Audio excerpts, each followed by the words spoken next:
Hello everyone, આજે શરૂ કરવા જઈ રહ્યા છીએ ઇલસ્ટ્રેશન number 14.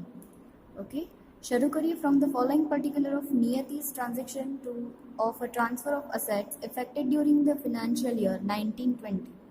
Compute her taxable income under the head of capital profits or capital gains. Information આપેલી છે કે કઈ કઈ વસ્તુ પરચેસ કરી છે અને કઈ વસ્તુ સેલ કરી છે.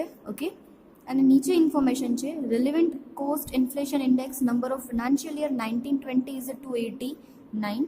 Listed shares sold on 23rd 4 2019 were not subject to security transaction tax as they were sold directly.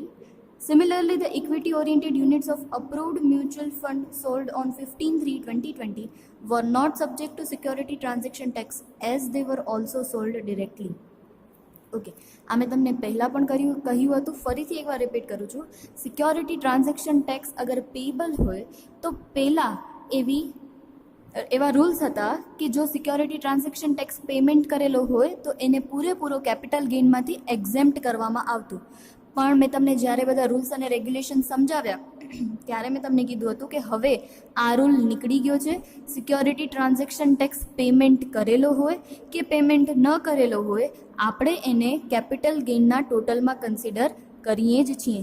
અને લાસ્ટમાં જ્યારે આપણી બધા જ હેડની ઇન્કમ કાઉન્ટ થઈ જાય અને એના પછી જ્યારે આપણે ડિડક્શન મળતો હોય ત્યારે એ આપણને ડિડક્શન મળશે. પણ અત્યારના તો આપણને કેપિટલ ગેઇનના હરેક સમમાં security tax transaction tax payment કરેલો હોય કે ન કરેલો હોય, આપણને એને ટોટલ કેપિટલ ગેઇનમાં કન્સિડર કરવાનો રહેશે. ઓકે, તો શરૂઆત કરીએ સમની.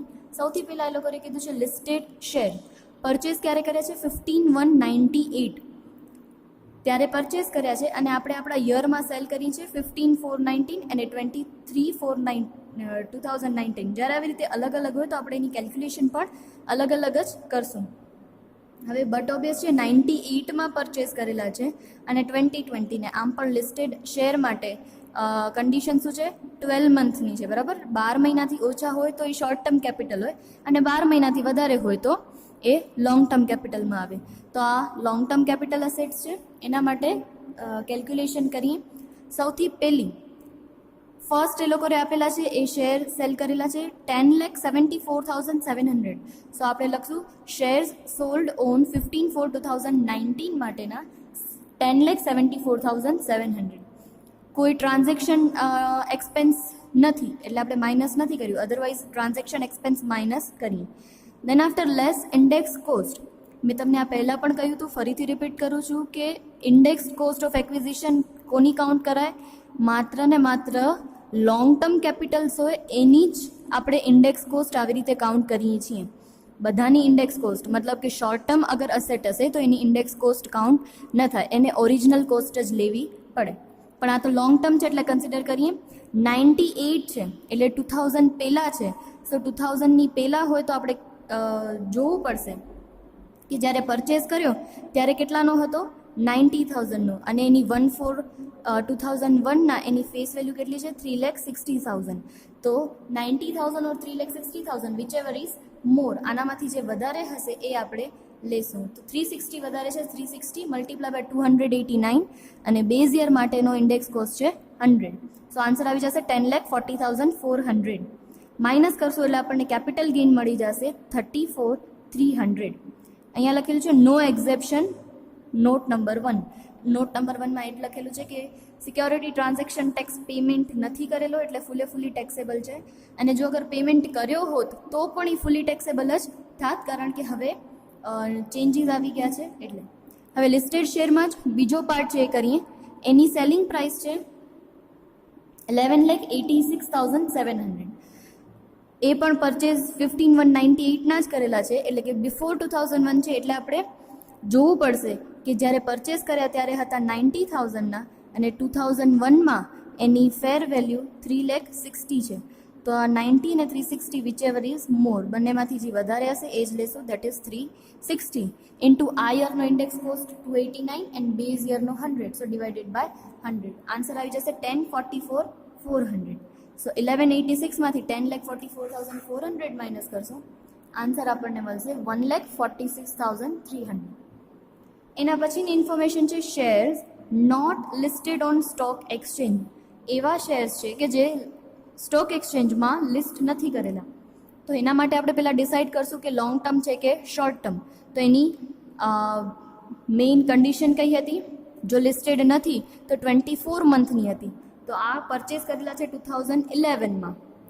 તો 11થી 20 સુધીમાં મોર દેન 24 મંથ્સ જ છે, એટલે આ લોંગ ટર્મ છે. ઓકે, તો આ લોંગ ટર્મ અસેટ્સમાં જોઈએ સેલ કરેલી સેલ વેલ્યુ કેટલી છે? 294,150. એટલે આપણે અહીંયા લખ્યું છે 294,150. હું હર વખતે આ વાત રિપીટ કરું છું, તમે પણ આ વસ્તુ યાદ જ રાખજો. હવે આપણે જે ફેર વેલ્યુ અને original cost whichever is more A calculation ત્યારે જ કરીએ કે જ્યારે કોઈ પણ અસેટ છે એ 2001 પહેલાંની પરચેસ કરેલી હોય તો જ. બરાબર, એક ઇલસ્ટ્રેશન આવ્યું હતું જેમાં ફેર માર્કેટ વેલ્યુ એ લોકોએ આપણને ભૂલાવવા માટે આપી દીધી હતી, કારણ કે અસેટ તો ઓલરેડી 1/4/2001 પછી પરચેસ કરેલી હતી. કોઈ પણ અસેટ હોય જે 1/4/2001 પછી પરચેસ કરેલી હોય એની ઓરિજિનલ કોસ્ટ જ લેવાની હોય. એનામાં ફેર વેલ્યુ અને original cost whichever is more એ કરાય નહીં. તો હવે 2011 એટલે કે 1/4/1 પછીની પરચેસ છે એટલે એની કોસ્ટ છે 1,02,000. તો આપણે લીધું 1,02,000. આ યરનો આપણો એક્વિઝિશન કોસ્ટ 289 અને 11ના યરનો કોસ્ટ છે 167. સો ડિવાઇડેડ બાય 167. આન્સર મળી જશે 1,73,400. માઇનસ કરશું એટલે આન્સર મળશે 120,750. દેન આફ્ટર છે debenture not listed on stock exchange. ડિબેન્ચરનો પોઈન્ટ એક મોસ્ટ ઇમ્પોર્ટન્ટ અહીંયા માર્ક કરજો. ડિબેન્ચરમાં ક્યારે પણ ઇન્ડેક્સ કોસ્ટ કાઉન્ટ ન થાય, એ લોંગ ટર્મ હોય કે શોર્ટ ટર્મ હોય. આઈ એમ રિપીટિંગ માય સેન્ટેન્સ. ડિબેન્ચરમાં ક્યારે પણ ઇન્ડેક્સ કોસ્ટ ફાઇન્ડ ન કરાય, એ લોંગ ટર્મ હોય કે શોર્ટ ટર્મ હોય. ડિબેન્ચર અને બોન્ડ એ બંને એવી વસ્તુ છે કે એમાં ક્યારે પણ ઇન્ડેક્સ કોસ્ટ ફાઇન્ડ નહીં કરાય.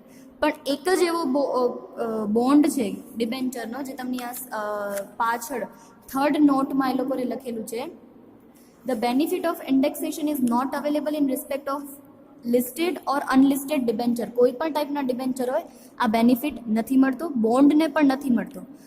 This benefit is available only in respect of capital indexed bond. જો આ ટાઈપના બોન્ડ હશે, ગવર્મેન્ટે ઇસ્યુ કર્યા હશે, તો જ આપણે એને ઇન્ડેક્સનો બેનિફિટ આપશું, અધરવાઇઝ ઇન્ડેક્સનો બેનિફિટ આપવાનો નથી.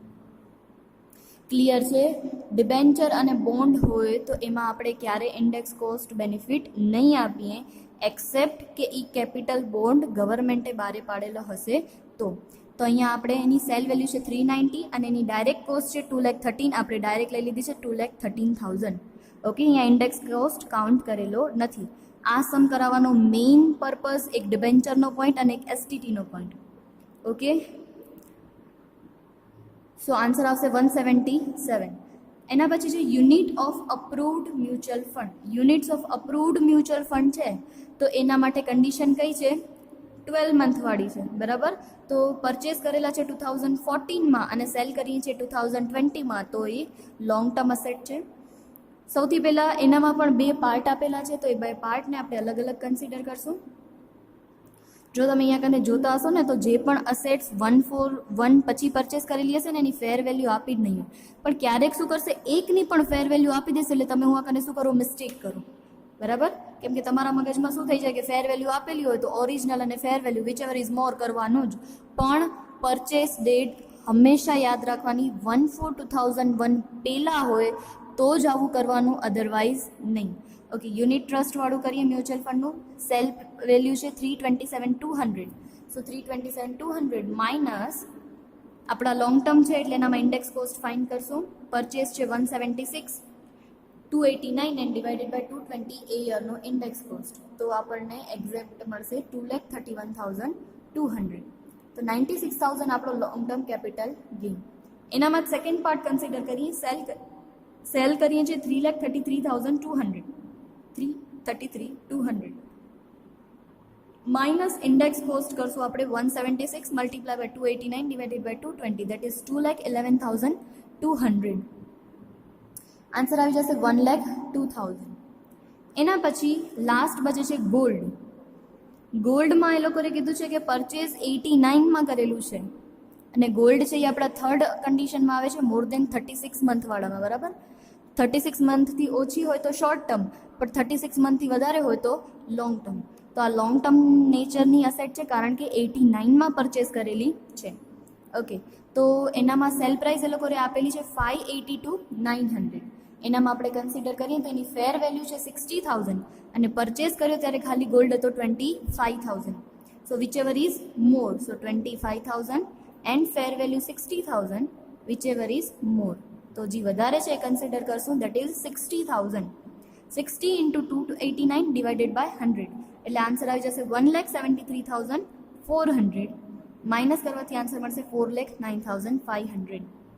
આમાં તમને બીજી કોઈ પણ એક્ઝેપ્શન મળતા નથી 54, 54EC, 54F, કારણ કે બીજી કોઈ પરચેસ કરેલી નથી. તો આ સમમાં કેટલી વસ્તુ યાદ રાખવાની છે? એક તો ડિબેન્ચર લિસ્ટેડ હોય કે અનલિસ્ટેડ હોય, પણ આપણે એમાં ઇન્ડેક્સ કોસ્ટ ક્યારે પણ કાઉન્ટ કરશું નહીં. ઓનલી એક જ તમને આપેલો હશે capital index bond issued by central government, તો જ આપણે એને ઇન્ડેક્સ કોસ્ટ કાઉન્ટ કરશું. બીજું STT security transaction tax payment કરેલો હોય કે ન કરેલો હોય, હવેના રૂલ્સ એન્ડ રેગ્યુલેશન પ્રમાણે બધો આપણને શેમાં લઈ જવાનો છે? ટોટલમાં કાઉન્ટ કરવાનો રહેશે. એ આપણે જ્યારે પછી પર્સનલ બધા હેડની ગણતરી થઈ જશે, પછી જ્યારે આપણે એક્ઝેમ્પશન લેશું ત્યારે આપણને માઇનસ મળશે, એનાથી પહેલાં નહીં. ક્લિયર છે એટલી વાત? ઓકે. અને હજી એક વાત, હંમેશા ઇન્ડેક્સ કોસ્ટની કેલ્ક્યુલેશન શેમાં થાય? લોંગ ટર્મ કેપિટલ અસેટમાં થાય.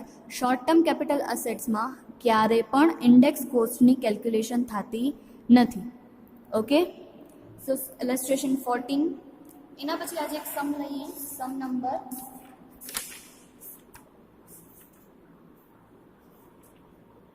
6. સમ નંબર 6માં એક પહેલાં સુધારો કરવાનો છે, બધા થોડો સુધારો જોઈ લેજો.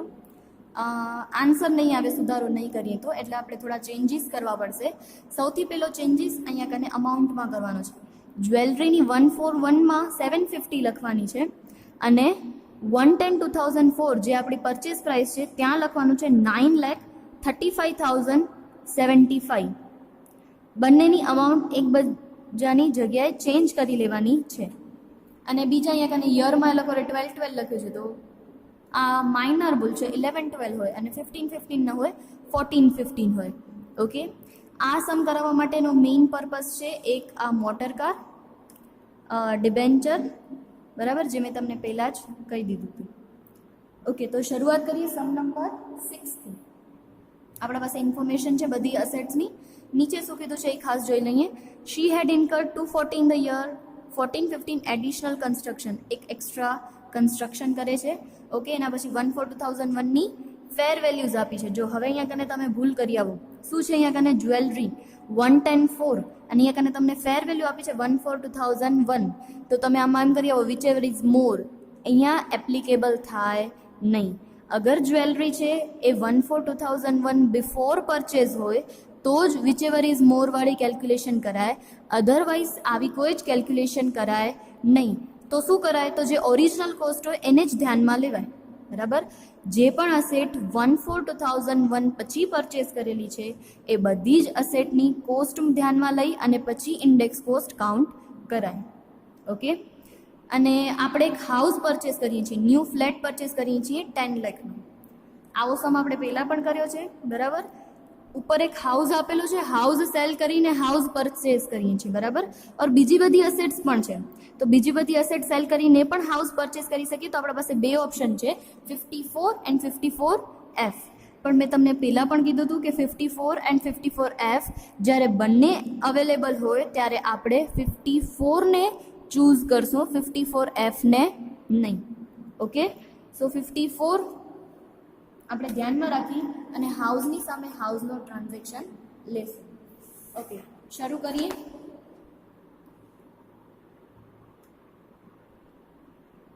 સૌથી પહેલી જ ઇન્ફોર્મેશન રેસિડેન્શિયલ હાઉસ માટે છે. જો શરૂઆત કરીએ computation of capital gain of Kumari Sheetal Kumari. Okay, residential house only one, એક જ આપેલો છે. એ લોકો સેલ કર્યો છે આપણા જ યરમાં 10/6/2019. સેલ પ્રાઇસ છે 47,18,750. તો મેં એ લખી લીધી. ટ્રાન્સફર એક્સપેન્સ આપેલા છે 33,750. સો ટોટલ અમાઉન્ટમાંથી ટ્રાન્સફર એક્સપેન્સ માઇનસ કરી દીધા એટલે આપણને મળી જશે નેટ વેલ્યુ 46,85,000. દેન આફ્ટર આપણે એડિશનલ ઇન્ફોર્મેશનમાં વાંચ્યું હતું કે એને એડિશનલ કન્સ્ટ્રક્શન કરાવેલું છે. ઓકે, તો યાદ રાખશું આપણે. First of all index cost of acquisition find કરી લઈએ. જ્યારે એને પરચેસ કર્યું છે 97 પરચેસ કરેલું છે. Yes, before 1/4/2001. તો આપણે યાદ રાખશું કે 14 લાખ એન્ડ અહીંયા કને તમને આપેલા છે 2 લાખ અને અહીંયા કને આપેલા છે તમને 14 લાખ. તો તમે કઈ કન્સિડર કરશો? વિચેવર ઇઝ મોર. અહીંયા કને મેં લખ્યું નથી તો બાજુમાં તમને લખી દઉં કે એ લોકોની જ્યારે પરચેસ કરી 97માં, બરાબર, 1997માં પરચેસ કરી ત્યારે એ લોકોની પરચેસ પ્રાઇસ હતી ઓનલી 2 લાખ અને આ બિફોર છે એટલે આપણે 1/4/2001ની ફેર વેલ્યુ છે એ કન્સિડર કરવી જોઈએ જે છે 14 લાખ. તો વિચેવર ઇઝ મોર, બંનેમાંથી વધારે કઈ છે 14 લાખ. તો આપણે 14 લાખ કન્સિડર કરશું. 14 lakh multiply by 289 divided by 100, કારણ કે બેઝ યર છે 100 એટલે આન્સર આવી જશે 40,46,000. એના પછી કોસ્ટ ઓફ એડિશનલ કન્સ્ટ્રક્શન જે આપણે કર્યો છે એની પણ ફાઇન કરશું. યર 14-15માં કરેલું છે, 2,40,000નું કરેલું છે તો 240 મલ્ટીપ્લાય બાય 289 ડિવાઇડેડ બાય એ યરનો ઇન્ડેક્સ કોસ્ટ 240 એ લોકોને નીચે આપણને આપ્યો જ છે. તો માઇનસ કરશું 2,89,000. સો સેલમાંથી આ બધી જ વસ્તુ માઇનસ કરશું એટલે આપણને કેપિટલ ગેઇન મળે છે 3,50,000. ઓકે, અને આપણે હાઉસ પરચેસ કરીએ છીએ એ કેટલાનો પરચેસ કરીએ છીએ? નીચે 7th ઇન્ફોર્મેશન છે ન્યૂ ફ્લેટની, આપણા યરમાં પરચેસ થઈ જાય છે. સો 10 લાખનો હાઉસ છે. તો એક્ઝેપ્શન માટે મેં અહીંયા ફરીથી લખ્યું છે કે cost of new house and capital gain whichever is less, બંનેમાંથી જે ઓછો હોય એ આપણને માઇનસ મળે. તો હાઉસની વેલ્યુ 10 લાખ છે અને કેપિટલ ગેઇન 350 છે. સો વિચેવર ઇઝ લેસ, 350 ઓછું છે એટલે બધો કેપિટલ ગેઇન આપણને એક્ઝેમ્પ્ટ મળી જશે. એટલે આપણે અહીંયા કને ટેક્સેબલ આવી જશે નીલ. આ વખતે આપણને કોઈ જ હાઉસમાંથી આપણને બેનિફિટ નથી થતો એટલે એના ઉપર આપણને ટેક્સ નહીં ભરવો પડે. સેકન્ડ છે x limited shares. X limited shares છે એનામાં એસટીટી પેઇડ છે અને બીજો જે વાય છે એમાં પે કરેલો નથી. પણ મેં તમને હમણાં જ કીધું કે પેમેન્ટ હોય કે પેમેન્ટ ન હોય આપણે બધાને શું કરશું? કેપિટલ ગેઇનમાં કન્સિડર કરવાનું છે. આનાથી પહેલાં જ્યારે રૂલ્સ રેગ્યુલેશન હતા ત્યારે એવું હતું કે સિક્યોરિટી ટ્રાન્ઝેક્શન ટેક્સ પેમેન્ટ કરેલો હોય તો આપણને અહીંયાથી શું મળી જતું? એક્ઝેમ્પ્ટ, બધો માઇનસ મળી જતું. બરાબર, આપણે એડ કરતા નહોતા પણ હવે રૂલ્સ બદલી ગયા છે. તો એક્સ લિમિટેડમાં પણ સેમ સેલ વેલ્યુ આપી છે 280,712, એનામાંથી ટ્રાન્ઝેક્શન ટેક્સ 1,800 માઇનસ. તો આન્સર આવી જશે 2,78,912. ઇન્ડેક્સ કોસ્ટ કાઉન્ટ કરશો એનામાં 1,08,2001માં એ લોકોએ પરચેસ કર્યા છે. પરચેસ પ્રાઇસ છે 1,52,168.